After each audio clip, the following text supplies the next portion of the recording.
ರಾಜ್ಯದ ಬಹುನಿರೀಕ್ಷಿತ ಸಚಿವ ಸಂಪುಟ ವಿಸ್ತರಣೆಯ ಕ್ಲೈಮ್ಯಾಕ್ಸ್ ಹಂತಕ್ಕೆ ಬಂದಿದೆ. ಇವತ್ತು ಬೆಳಗ್ಗೆ 11 ಗಂಟೆಗೆ ಸಚಿವರ ಪಟ್ಟಿ ಬಿಡುಗಡೆ ಆಗಲಿದೆ. ಈ ಬಗ್ಗೆ ಮುಖ್ಯಮಂತ್ರಿ ಡಿಕೆ ಶಿವಕುಮಾರ್ ಅವರಿಗೆ ಹೈಕಮಾಂಡ್ ನಾಯಕರಿಂದ ಮಾಹಿತಿ ರವಾನೆ ಆಗಿದೆ. ಎಐಸಿಸಿ ನಾಯಕರು ಅಂತಿಮ ಚರ್ಚೆ ನಡೆಸಿ ಪಟ್ಟಿ ಫೈನಲ್ ಮಾಡಿದ್ದಾರೆ. ಸಾಧ್ಯ ಆದರೆ ಇವತ್ತು ಸಂಜೆನೇ ಪ್ರಮಾಣ ವಚನ ಕಾರ್ಯಕ್ರಮ ನಡೆಯಲಿದೆ. ಸಂಪುಟ ವಿಸ್ತರಣೆ ಯಾವಾಗ ಮಾಡ್ತಾರೋ ನನಗೆ ಗೊತ್ತಿಲ್ಲ. ನಾನು ಕೇಳಿದ್ ಏನು ಹೇಳಿ, ಏನೋ ಸೋಮವಾರ ಅಂತ ಹೇಳ್ತಾವ್ರು, ನೋಡೋಣ. ಏನು ಮಾಡೋಕ್ಕಾಗಲ್ಲ. ಒಂದೊಂದ್ಸರಿ ಹಿಂಗೆ ಆಯ್ತದೆ. ವಿರೋಧ ಪಕ್ಷದ ಆರೋಪವನ್ನು ಎದುರಿಸ್ಬೇಕಾಯ್ತು. ನಾವು ಇದು 3ನೇ ತಾರೀಕು ಮಾಡ್ತೀನಿ ಅಂತ ಹೇಳಿದ್ದಾರೆ ಸೋಮವಾರ. 99% ಅಂತ ಹೇಳಿದ್ದಾರೆ. ಇನ್ನೊಂದು % ಏನೋ ಹೆಚ್ಚು ಕಡಿಮೆ ಏನು ಮಾಡೋದು? ಏನಾರ ಭೂಕಂಪ ಗೀಕಂಪ ಆಗಿ 99% ಅಂತ ಹೇಳವ್ರೆ. ನಮ್ಮ ಹತ್ರ ಏನು ಪಟ್ಟಿ ಇನ್ನೂ ಕೊಟ್ಟಿಲ್ಲ. ಅವ್ರ ಹತ್ರ ಇದೆ ಪಟ್ಟಿ. ಇನ್ನು ಪಟ್ಟಿ ಲಕೋಟೆಲಿ ಬರ್ತದೆ. ಲಕೋಟೆ ಓಪನ್ ಆದಲ್ಲ ಗೊತ್ತಾಗೋದು ಯಾರ್ಯಾರು ಅವರೇ ಒಳಗಡೆ ಅಂತ. ಹೈಕಮಾಂಡ್ ಅಂತಿಮವಾದ ಒಂದು ತೀರ್ಮಾನ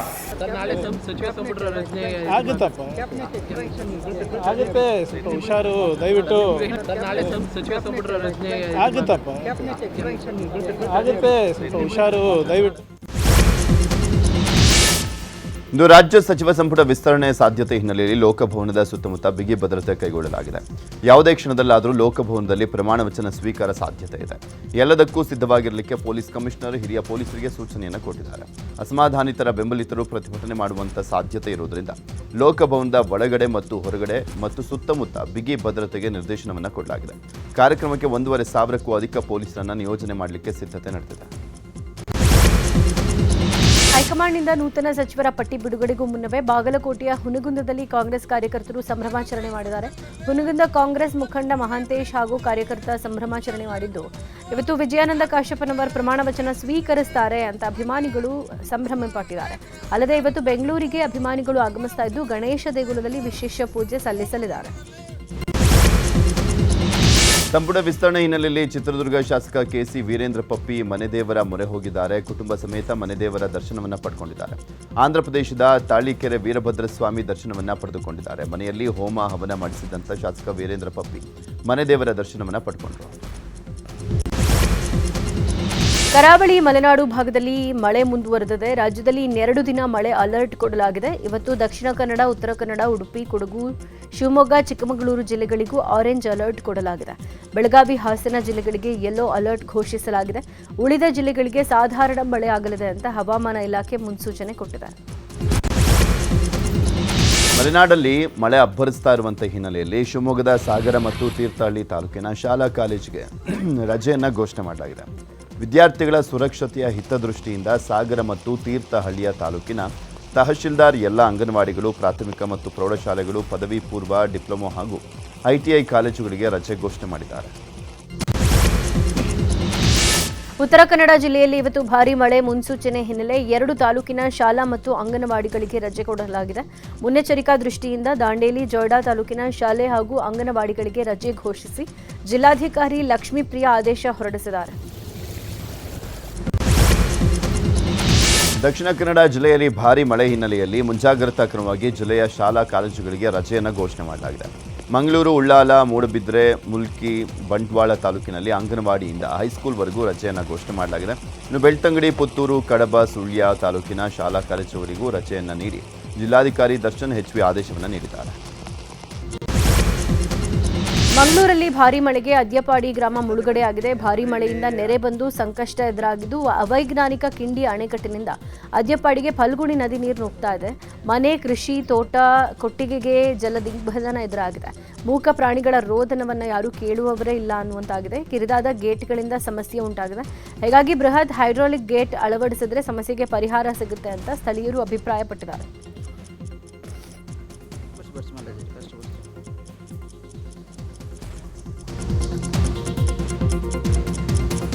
13 ವರ್ಷದಿಂದ ಇಂಥದ್ದೇ ಪರಿಸ್ಥಿತಿ. ಏನಂದರೆ ಇಲ್ಲಿ ಅದ್ದೆಪಾಡಿಯಲ್ಲಿ ಒಂದು ಫಾಲ್ಗುಣಿ ನದಿ ಅಂತ ಉಂಟು. ಫಾಲ್ಗುಣಿ ನದಿಗೆ ಮರೂರಲ್ಲಿ ಅಡ್ಡಗೆ ಕಟ್ಟಿರೋ ಕುಡಿಯುವ ನೀರಿಗೆ ಅಂತ ಒಂದು ಡ್ಯಾಮ್ ಮಾಡಿದ್ದಾರೆ. ಅದರಿಂದ ಇದು ಸಮಸ್ಯೆ ಆಗೋದು. ಯಾಕೆಂದರೆ ಅಲ್ಲಿ ಒಂದು 8 ಫೀಟ್ ಬೆಡ್ ಮಾಡಿ 3 ಫೀಟ್ ಕಿಂಡಿ 3 ಫೀಟ್ ಪಿಲ್ಲರ್ ಮಾಡಿಬಿಟ್ಟು ಅಲ್ಲಿ 80% ನೀರು ಬ್ಲಾಕ್ ಆಗ್ತಾ ಉಂಟು. ಒಂದು ಮಳೆ ಬಂದರೆ ಸಾಕು. ಮೇಲೆ ಇನ್ನು ಮೊನ್ನೆ ತನಕ ಮಳೆ ಬರಲಿಲ್ಲ, ನಿನ್ನೆ ಮಳೆ ಬಂತು ಮೇಲೆ ಕಡೆ, ಇಲ್ಲಿ ಕೂಡ ಸ್ವಲ್ಪ ಕಡಿಮೆ. ಅಲ್ಲಿ ಬಂದ ತಕ್ಷಣ ಇಲ್ಲಿ ನೀರು ಬರ್ತದೆ. ನೀರು ಬರುವಾಗ ಇಲ್ಲಿ ಮರೂರಲ್ಲಿ ಆ ಡ್ಯಾಮ್ನ ಕಡೆಯಿಂದ ನೀರು ಹೊರಗೆ ಹೋಗೋದಿಲ್ಲ.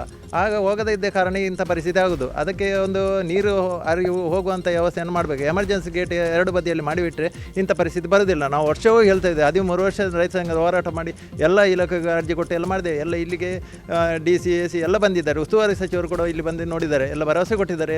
ನಾವು ಏನಾದರೂ ಇನ್ನು ಮುಂದಕ್ಕೆ ಮಾಡುವಂಥ ವ್ಯವಸ್ಥೆ ಮಾಡ್ತೇವೆ ಅಂತ ಹೇಳಿದರೆ ಇಷ್ಟರ ತನಕ ಏನಾಗಲಿಲ್ಲ. ಇನ್ನು ಮುಂದಕ್ಕಾದ್ರೆ ಅದು ಆಗಬೇಕಂತ ನಾನು ಕೇಳುವುದು. 13 ವರ್ಷ ಮಹಾರಾಷ್ಟ್ರದ ಘಟ್ಟ ಪ್ರದೇಶಗಳಲ್ಲಿ ಮಳೆಯ ಅಬ್ಬರ ಹಿನ್ನೆಲೆಯಲ್ಲಿ ರಾಜ್ಯಕ್ಕೆ ಅಪಾರ ಪ್ರಮಾಣದ ನೀರು ಹರಿದು ಬರ್ತಾ ಇದೆ. ಕೃಷ್ಣಾ, ದೂದಗಂಗಾ, ವೇದಗಂಗಾ ನದಿಗಳಿಂದ ಸುಮಾರು 1,40,000 ಕ್ಯೂಸೆಕ್ ಒಳಹರಿವು ಹೆಚ್ಚಾಗಿದೆ. ನೀರು ಹೆಚ್ಚಾದಂಥ ಹಿನ್ನೆಲೆಯಲ್ಲಿ ಚಿಕ್ಕೋಡಿ, ನಿಪ್ಪಾಣಿ ತಾಲೂಕಿನ 6 ಕೆಳಹಂತದ ಸೇತುವೆಗಳು ಮುಳುಗಡೆ ಆಗಿವೆ. ಕುಡಚಿಯ ಪಟ್ಟಣದ ಜಮಖಂಡಿ ಮೀರಜ್ ರಾಜ್ಯ ಹೆದ್ದಾರಿ ಮುಳುಗಡೆ ಆದಂಥ ಹಿನ್ನೆಲೆಯಲ್ಲಿ 50 ಕಿಲೋಮೀಟರ್ ಸುತ್ತುವರೆದು ಸಂಚಾರ ಮಾಡುವಂಥ ಸ್ಥಿತಿ ನಿರ್ಮಾಣವಾಗಿದೆ.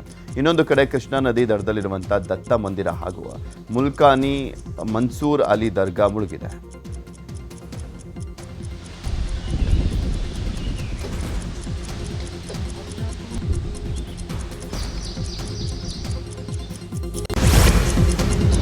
ಮಲೆನಾಡು ಭಾಗದಲ್ಲಿ ವರುಣನ ಅಬ್ಬರ ಹಿನ್ನೆಲೆ 1.5 ತಿಂಗಳಲ್ಲಿ ಹೇಮಾವತಿ ಜಲಾಶಯಕ್ಕೆ 11 TMC ನೀರು ಹರಿದು ಬಂದಿದೆ. ಜೂನ್ ಆರಂಭದಲ್ಲಿ ಜಲಾಶಯದಲ್ಲಿ 14 TMC ನೀರಿತ್ತು. ಜೂನ್ ಹಾಗೂ ಜುಲೈನಲ್ಲಿ ಸುರಿದ ಅಲ್ಪ ಪ್ರಮಾಣದ ಮಳೆಯಿಂದ ಜಲಾಶಯಕ್ಕೆ 19 ಅಡಿ ನೀರು ಹರಿದು ಬಂದಿದೆ. ಕಳೆದ 3 ದಿನದ ಮಳೆಗೆ ಜಲಾಶಯದ ಒಳಹರಿವಿನಲ್ಲೂ ಏರಿಕೆಯಾಗಿದ್ದು 11,884 ಕ್ಯೂಸೆಕ್ ನೀರಿನ ಒಳಹರಿವು ಹೆಚ್ಚಾಗಿದೆ. ಕೇರಳ ಕೊಡಗಿನಲ್ಲಿ ಭಾರೀ ಮಳೆ ಆಗ್ತಾ ಇದ್ದು ಮೈಸೂರಿನ ಕಬಿನಿ ಡ್ಯಾಮ್ ಭರ್ತಿಯಾಗಿದೆ. ವಯನಾಡಿನಲ್ಲಿ ಭರ್ಜರಿ ಮಳೆ ಹಿನ್ನೆಲೆಯಲ್ಲಿ ಡ್ಯಾಮ್ಗೆ ಹೆಚ್ಚಿನ ನೀರು ಹರಿದು ಬರ್ತಾ ಇದೆ. 27,217 ಕ್ಯೂಸೆಕ್ ನೀರು ಡ್ಯಾಮ್ಗೆ ಬಂದಿದೆ. ಅಧಿಕಾರಿಗಳು 25,000 ಕ್ಯೂಸೆಕ್ ನೀರು ನದಿಗೆ ಬಿಟ್ಟಿದ್ದಾರೆ. ಕಬಿನಿ ಡ್ಯಾಮ್ ಭರ್ತಿಯಿಂದ ರಾಜ್ಯ ಸರ್ಕಾರಕ್ಕೆ ತಲೆಬಿಸಿ ಕಡಿಮೆ ಆಗುತ್ತಿದೆ. ಕೊಡಗು ಭಾಗದಲ್ಲಿ ಉತ್ತಮ ಮಳೆ ಆಗ್ತಾ ಇರುವ ಹಿನ್ನೆಲೆ ವರ್ಷದಲ್ಲೇ ಮೊದಲ ಬಾರಿಗೆ KRS ಡ್ಯಾಮ್ಗೆ ಒಳಹರಿವು ಹೆಚ್ಚಾಗಿದೆ. ಒಟ್ಟು 30,000 ಕ್ಯೂಸೆಕ್ ನೀರು ಒಳಹರಿವು ಬರ್ತಾ ಇದೆ. ಇವತ್ತು 100 ಅಡಿ ನೀರಿನ ಮಟ್ಟ ತಲುಪುವ ಸಾಧ್ಯತೆ ಇದೆ. 1,819 ಕ್ಯೂಸೆಕ್ ನೀರು ಹೊರಹರಿವನ್ನು ಬಿಡಲಾಗಿದೆ. ಬಾಗಲಕೋಟೆ ಜಿಲ್ಲೆಯಲ್ಲಿ ಮಳೆ ಕೊರತೆಯಿಂದ ಉಂಟಾಗಿರುವಂಥ ಬರ ಪರಿಸ್ಥಿತಿ ಬಗ್ಗೆ ಜಿಲ್ಲಾಧಿಕಾರಿ ಎಂ ಸಂಗಪ್ಪ ಪರಿಶೀಲನೆ ಮಾಡಿದ್ದಾರೆ. ಜಿಲ್ಲೆಯ ಗುಳೇದಗುಡ್ಡ, ಬಾದಾಮಿ, ಹುನಗುಂದ ತಾಲೂಕಿನ ವಿವಿಧ ಗ್ರಾಮಗಳ ರೈತರ ಜಮೀನುಗಳಿಗೆ ಭೇಟಿ ನೀಡಿದರು. ರೈತರು ಬೆಳೆದಂಥ ಹೆಸರು, ಸೂರ್ಯಕಾಂತಿ ಬೆಳೆ, ತೊಗರಿ ಬೆಳೆಗಳನ್ನು ವೀಕ್ಷಣೆ ಮಾಡಿದರು. ಈ ವೇಳೆ ರೈತರೊಂದಿಗೆ ನೇರವಾಗಿ ಮಾತುಕತೆ ನಡೆಸಿದಂಥ ಅವರು ಬೆಳೆ ನಷ್ಟದ ಕುರಿತು ಮಾಹಿತಿಯನ್ನು ಪಡೆದುಕೊಂಡರು. ಈ ವೇಳೆ ಜಂಟಿ ಕೃಷಿ ನಿರ್ದೇಶಕ TS ರುದ್ರೇಶಪ್ಪ, ತೋಟಗಾರಿಕೆ ಇಲಾಖೆಯ ಜಂಟಿ ನಿರ್ದೇಶಕ ರವೀಂದ್ರ ಹಾಕಾಟಿ ಸೇರಿದಂತೆ ತಾಲೂಕು ಮಟ್ಟದ ಅಧಿಕಾರಿಗಳು ಉಪಸ್ಥಿತರಿದ್ದರು.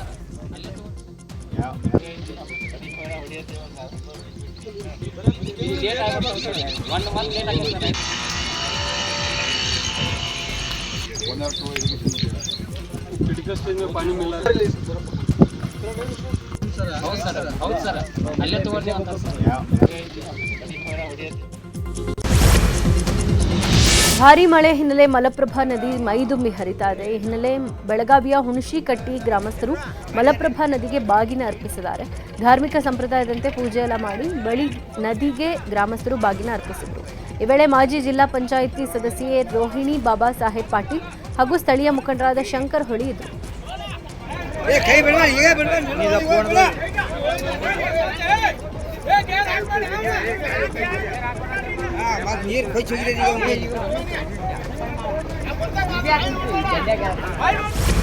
ತಮಿಳುನಾಡಿಗೆ ಕಾವೇರಿ ನದಿ ನೀರು ಬಿಡುಗಡೆ ವಿಚಾರಕ್ಕೆ ಸಂಬಂಧಪಟ್ಟಂತೆ ಸಿಎಂ DK ಶಿವಕುಮಾರ್ ನೇತೃತ್ವದಲ್ಲಿ ನಿನ್ನೆ ಸರ್ವಪಕ್ಷ ಸಭೆ ನಡೆದಿದೆ. ಗೃಹ ಕಚೇರಿ ಕೃಷ್ಣಾದಲ್ಲಿ ನಡೆದ ಸಭೆಯಲ್ಲಿ ವಿಪಕ್ಷ ನಾಯಕರನ್ನ ಸಿಎಂ DKಶಿ ಅಭಿನಂದಿಸಿದ್ದಾರೆ. ಸಭೆ ಬಳಿಕ ಮಾತನಾಡಿದ ಸಿಎಂ, ರಾಜಕೀಯಕ್ಕಿಂತ ರಾಜ್ಯದ ರೈತರ ಜನರ ಹಿತ ಮುಖ್ಯ. ರಾಜ್ಯದ ಹಿತಾಸಕ್ತಿಯ ವಿಚಾರದಲ್ಲಿ ರಾಜಕಾರಣವನ್ನ ಪಕ್ಕಕ್ಕಿಟ್ಟು ಎಲ್ಲಾ ರಾಜಕೀಯ ಪಕ್ಷಗಳು ಒಟ್ಟಿಗೆ ನಿಂತಿವೆ. ಕಾವೇರಿ ಪರಿಸ್ಥಿತಿ ತಿಳಿಯಾದ ನಂತರ ರಾಜ್ಯಕ್ಕೆ ತಮಿಳುನಾಡು ಸಿಎಂ ಕೂಡ ಬರ್ತಾರೆ. ನದಿ ನೀರಿನ ಹಂಚಿಕೆ ವಿಚಾರದಲ್ಲಿ ಸೌಹಾರ್ದಯುತ ಸಮಸ್ಯೆ ನಿವಾರಣೆಗೆ ನಮ್ಮ ಆದ್ಯತೆ ಇದೆ. ಕಬಿನಿ ಜಲಾಶಯ ತುಂಬಿದೆ, ಹೆಚ್ಚುವರಿ ಒಳ ಹರಿವು ಸಂಗ್ರಹ ಮಾಡಿಟ್ಕೊಳ್ಳೋಕೆ ಸಾಧ್ಯ ಇಲ್ಲ. ಹೀಗಾಗಿ ಸಹಜ ಹರಿವು ಮಾತ್ರ ಆಗ್ತಾ ಇದೆ. CWMA ಆದೇಶದ ವಿರುದ್ಧ ಸುಪ್ರೀಂ ಕೋರ್ಟ್ಗೆ ಮೇಲ್ಮನವಿ ಸಲ್ಲಿಸಲಾಗಿದೆ ಅಂತ ಸರ್ವಪಕ್ಷ ಸಭೆಯಲ್ಲಿ ಮಾಹಿತಿ ಕೊಟ್ಟಿದ್ದಾರೆ. ಇನ್ನು ಸಭೆಯಲ್ಲಿ ಭಾಗಿಯಾಗಿದ್ದ ಪ್ರತಿಪಕ್ಷ ನಾಯಕರಾದ ಸೋಮಣ್ಣ, ಸದಾನಂದಗೌಡ ಕೂಡ ಮಾಧ್ಯಮಗಳಿಗೆ ಪ್ರತಿಕ್ರಿಯೆ ಕೊಟ್ಟಿದ್ದಾರೆ. ಬಿಡದಿ ಟೌನ್ಶಿಪ್ ಪರ ವಿರೋಧ ವಿಚಾರ ಹಿನ್ನೆಲೆಯಲ್ಲಿ ಇಂದು ನ್ಯಾಯಾಲಯದಲ್ಲಿ ಅರ್ಜಿ ಸಲ್ಲಿಸಿ ಕಾನೂನು ಹೋರಾಟಕ್ಕೆ JDS ಮುಂದಾಗಿದೆ. ಜೆಡಿಎಸ್ ನಾಯಕ ನಿಖಿಲ್ ಕುಮಾರಸ್ವಾಮಿ ಅರ್ಜಿ ಸಲ್ಲಿಸಲಿಕ್ಕೆ ಮುಂದಾಗಿದ್ದು ಈ ಮೂಲಕ ಸರ್ಕಾರಕ್ಕೆ ಬಿಸಿ ಮುಟ್ಟಿಸಲಿಕ್ಕೆ ಜೆಡಿಎಸ್ ಪ್ಲಾನ್ ಮಾಡಿಕೊಂಡಿದೆ. ಬೆಂಗಳೂರಿನ ಗಾಂಧಿನಗರದಲ್ಲಿ ವೈಟ್ ಟಾಪಿಂಗ್ ರಸ್ತೆ ಇವತ್ತು ಲೋಕಾರ್ಪಣೆ ಆಗಲಿದೆ. ಟ್ಯಾಂಕ್ ಬಂಡ್ ರಸ್ತೆ ಆರ್ಟಿ ಸ್ಟ್ರೀಟ್ಗೆ ಹೊಸ ವೈಟ್ ಟಾಪಿಂಗ್ ಮಾಡಲಾಗಿದೆ. ಬೆಳಗ್ಗೆ 10:30ಕ್ಕೆ ಸಚಿವ ಕೃಷ್ಣ ಬೈರೇಗೌಡ ಈ ರಸ್ತೆಯನ್ನು ಲೋಕಾರ್ಪಣೆ ಮಾಡಲಿದ್ದಾರೆ. ಗಾಂಧಿನಗರ ಶಾಸಕ ದಿನೇಶ್ ಗುಂಡೂರಾವ್, ಜಿಬಿಎ ಮತ್ತು ಬೆಂಗಳೂರು ನಗರ ಪಾಲಿಕೆ ಹಿರಿಯ ಅಧಿಕಾರಿಗಳು ಭಾಗಿಯಾಗ್ತಾ ಇದ್ದಾರೆ. ಕೋಲಾರ ಜಿಲ್ಲೆಯ ಬಂಗಾರಪೇಟೆ ನಗರದ ರೈಲ್ವೆ ನಿಲ್ದಾಣ ಬಳಿ ಪಾದಚಾರಿಗೆ ಕಾರು ಡಿಕ್ಕಿಯಾಗಿದೆ. ಡಿಕ್ಕಿಯ ರಭಸಕ್ಕೆ ವ್ಯಕ್ತಿ 15 ಅಡಿಗಳಷ್ಟು ದೂರಕ್ಕೆ ಹಾರಿ ಬಿದ್ದಿದ್ದಾನೆ. ಕಾರು ಅಪಘಾತದ ದೃಶ್ಯಗಳು ಸಿಸಿಟಿವಿಯಲ್ಲಿ ಸೆರೆಯಾಗಿದೆ. ಅಪಘಾತದ ನಂತರ ಪರಾರಿಯಾಗ್ತಾ ಇದ್ದಂಥ ಕಾರನ್ನು ಸ್ಥಳೀಯರು ತಡೆಹಿಡಿದಿದ್ದಾರೆ. ಕಾರು ಚಾಲಕರನ್ನ ಪೊಲೀಸರಿಗೆ ಒಪ್ಪಿಸಲಾಗಿದೆ. ಘಟನೆಯಲ್ಲಿ ಪಾದಚಾರಿ ಗೋವಿಂದ ತಲೆಗೆ ಗಾಯಗಳಾಗಿದ್ದು ಬಂಗಾರಪೇಟೆ ಆಸ್ಪತ್ರೆಗೆ ದಾಖಲು ಮಾಡಲಾಗಿದೆ. ಈ ಸಂಬಂಧ ಬಂಗಾರಪೇಟೆ ಪೊಲೀಸ್ ಠಾಣೆಯಲ್ಲಿ ಪ್ರಕರಣ ದಾಖಲಾಗಿದೆ. ದಕ್ಷಿಣ ಕನ್ನಡ ಜಿಲ್ಲೆಯ ಪುತ್ತೂರು ತಾಲೂಕಿನ ಪೆರ್ನಾಜೆ ಕೃಷಿ ಪ್ರದೇಶದಲ್ಲಿ ಮತ್ತೆ ಕಾಡಾನೆ ದಾಳಿ ಮಾಡಿದೆ. ರೈತ ಕುಮಾರ್ ಪೆರ್ನಾಜೆ ಸೇರಿ ಹಲವು ಕೃಷಿಕರ ತೋಟಗಳಿಗೆ ಕಾಡಾನೆ ನುಗ್ಗಿ ಬೆಳೆ ನಾಶ ಮಾಡಿದೆ. ಘಟನೆ ಬಗ್ಗೆ ಅರಣ್ಯಾಧಿಕಾರಿಗಳಿಗೆ ಮಾಹಿತಿ ಕೊಟ್ಟಿದ್ದು ಸೂಕ್ತ ಕ್ರಮಕ್ಕೆ ರೈತರು ಆಗ್ರಹಿಸಿದ್ದಾರೆ. ನಿಗದಿತ ರಸ್ತೆ ಬಿಟ್ಟು ನಿಯಮ ಉಲ್ಲಂಘಿಸಿ ಓಡಾಟ ನಡೆಸ್ತಾ ಇದ್ದಂಥ ಲಕ್ಷ್ಮೀ ಸಿಮೆಂಟ್ ಕಂಪನಿ ಲಾರಿಗಳನ್ನು ಸಾರ್ವಜನಿಕರು ತಡೆದಿದ್ದಾರೆ. ಚಿತ್ರದುರ್ಗ ಜಿಲ್ಲೆ ಹೊಸದುರ್ಗ ತಾಲೂಕಿನ ಗುಡ್ಡದ ನೇರ್ಲಕೆರೆ ಬಳಿ ಘಟನೆ ನಡೆದಿದೆ. ಲಕ್ಷ್ಮೀ ಸಿಮೆಂಟ್ ಫ್ಯಾಕ್ಟರಿ ಮೈನಿಂಗ್ ಲಾರಿಗಳು ನಿಯಮ ಬಾಹಿರ ಓಡಾಟ ಮಾಡ್ತಾ ಇದ್ದಾವೆ. ಇದರಿಂದ ಗ್ರಾಮದ ರಸ್ತೆಗಳು ಹಾಳಾಗಿ ಧೂಳು ತುಂಬಿ ಜನರಿಗೆ ಸಮಸ್ಯೆ ಆಗ್ತಾ ಇದೆ. ನಿಗದಿ ಮಾಡಿರುವಂಥ ಇಟ್ಟಿಗೆಹಳ್ಳಿ ರಸ್ತೆ ಬಿಟ್ಟು ನೇರ್ಲೆಕೆರೆ ಗ್ರಾಮದ ರಸ್ತೆಯಲ್ಲಿ ವಾಹನಗಳು ಸಂಚಾರ ಮಾಡ್ತಿರೋದ್ರಿಂದ ಸಮಸ್ಯೆ ಆಗ್ತಾ ಇದ್ರೂ ಕೂಡ ಅಧಿಕಾರಿಗಳು ಕ್ರಮ ಕೈಗೊಂಡಿಲ್ಲ.